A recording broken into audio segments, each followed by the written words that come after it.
Generation Z cries, she's crying on TikTok, live on TikTok to 23 million people because with a degree and a master's degree, she cannot go door to door in New York and get herself a job, a minimum wage job in a coffee shop. Firstly, there's lots of, I see this stuff on the internet all the time and I have a reaction to it. And it's the inner chimp in me. It's the inner chimp sort of getting the better of me. I understand it's like being in road rage. I look at it and I look at it from the point of view as an employer. Why does somebody from Starbucks, a franchisee owner from Starbucks, why does a franchisee owner from Starbucks need somebody with a master's in sociology or economics in order to make coffee and be nice to customers? Why do they need that? The level of entitlement to sort of go for a job because you've not got a job at the moment, you've trained in something, you've done a degree in something and a master's in something, and whatever you've trained in, that's not happening for you. The level of entitlement for you to then go for a minimum wage and think that you should just be given that because you're going out there, you're walking door to door, which is great, by the way, it's fantastic. Most people are just sat behind a computer, quick applying on LinkedIn, quick applying or sending emails to companies and just hoping that they get back to them, thinking it's a numbers game. It's absolutely, definitely a numbers game, but it's quality as well. It's a great kudos to her for getting out there, but don't then return after probably going and seeing 4 or 5 coffee shops and start crying to TikTok. That's the first mistake. So in doing that, she's confirming that those companies, in not hiring her, have made the right decision because she's the type of person, once she gets rejected, she starts to cry and go publicly on a social media platform and cry about it. I wouldn't hire that type of person. I don't know anybody in the right mind that would hire that type of person. You get rejected, and so you can't handle failure. You can't handle the discipline and the consistency and the resilience. You don't have the resilience and the persistence in order to get through all that failure. And you're just going to go to 4 or 5 places and then get rejected and then go onto the internet and start crying about it. Absolutely, Starbucks and Costa and whoever else it is, they've made the right decision in not hiring her. So it's a reality check for the person, and that's probably why it's got so many views on TikTok. It's a reality check. The world is not a fair place. Doesn't matter what your background, doesn't matter what your education, what school you went to, what your bachelor's degree, what your master's degree. I see CVs every single day from overqualified people. It's great. They've gone and proved to themselves they can do a bachelor's and they can do a master and they've got degrees and they can learn stuff, apply it and pass exams. That's brilliant. In the real world, and I'm not trying to be that old man that's kind of like, you need real world experience. That's great, but now you need to get at it. It's exactly the same as learning to drive. Never forget my nan saying this to me, and my dad said it as well. You learn to drive, you pass your test. So you take the lessons and you pass your test, then you learn to drive. It's exactly the same with your career. You learn, you take the lessons, you pass the tests, you hopefully come up with a high degree so that the people who are actually looking at it from big companies actually see that not only have you applied yourself, but you've also come top of your class, or you've also got a first or whatever. And then you go and learn about life. You go and learn how to actually do what you've been doing in theory. It's exactly the same. So you've got to start, you literally got to be as humble as you possibly can. You've got to start at the bottom, start as low as you possibly can and work up quickly. If you start something high and you're not going to move up for a few years, chances are, if you're 26 years old, like she was, you're going to get bored very quickly. You're going to be wondering, where's my praise coming from? What am I doing here? Like, where's my promotion?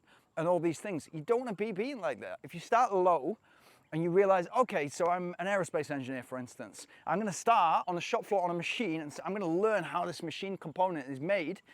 And then I'm going to work up very quickly because my education's that. I already know my education's, but to go in and do 1, 2, 3 years experience on a shop floor, for instance, and have that humility to do it and go and learn how it actually works down there, it's not only going to do you favors in the short and medium term, that's going to do you favors for the rest of your career.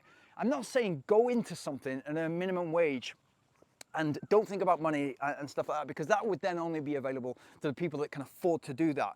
What I'm saying is, if you've got the degrees, if you've got the qualifications in something like that, you know, aerospace engineering or whatever field it is, if you can go and work with the people at the bottom of that industry, you're going to win credibility for the rest of your career. It's so important. And again, the door knocking, that's what she's done is fantastic.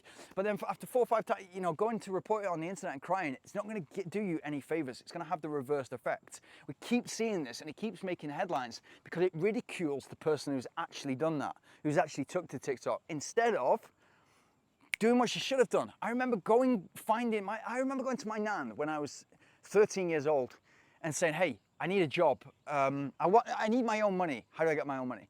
And she had a paper round. But a paper round paid something like £6 a week, probably showing my age there.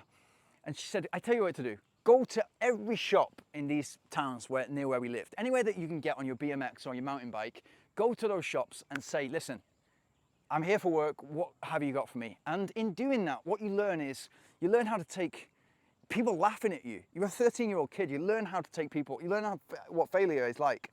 You learn that not everybody's a nice person. You learn that probably you wouldn't, if they're gonna laugh at a 13-year-old boy, probably not the right people to work with anyway. So you learn about getting rejected, and then eventually, you find that if you've gone to 100 shops or 200 places or 300 places, one of them is going to turn out and say, yeah, do you know what, we'll give you a chance. Respect that level of courage, stepping into the shop amongst all these adults here.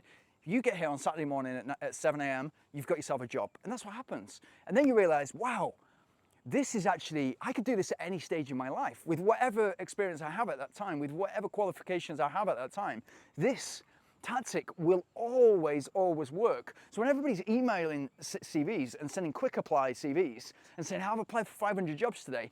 No, you haven't. You've pressed a button 500 times maybe, but you haven't applied. You haven't proactive. If you class that as a proactive approach to a company and you applied to a job, you are sadly mistaken, and you're living in no man's land. You're living in cloud cuckoo land.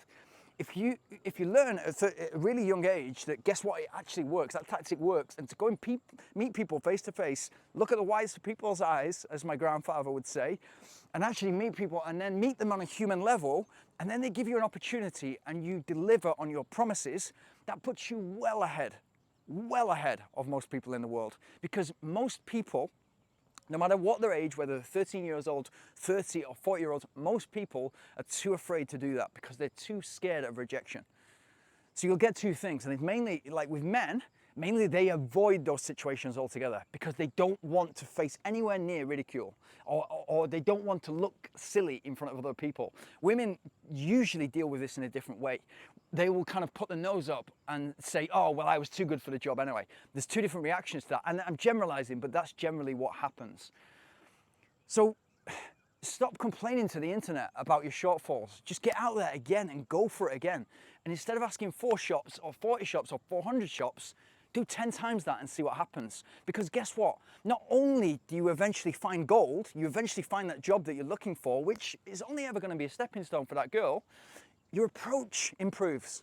So you learn that not everybody's the same. Not everybody wants the same approach. You learn how to handle people. You learn how to mirror people. So if you go into somewhere and you're kind of like, hey, my name is Rachel, that's not going to work if somebody's like, whoa, what the hell?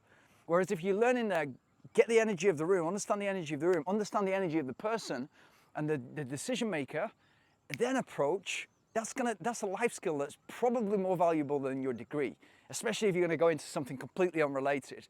So think about it.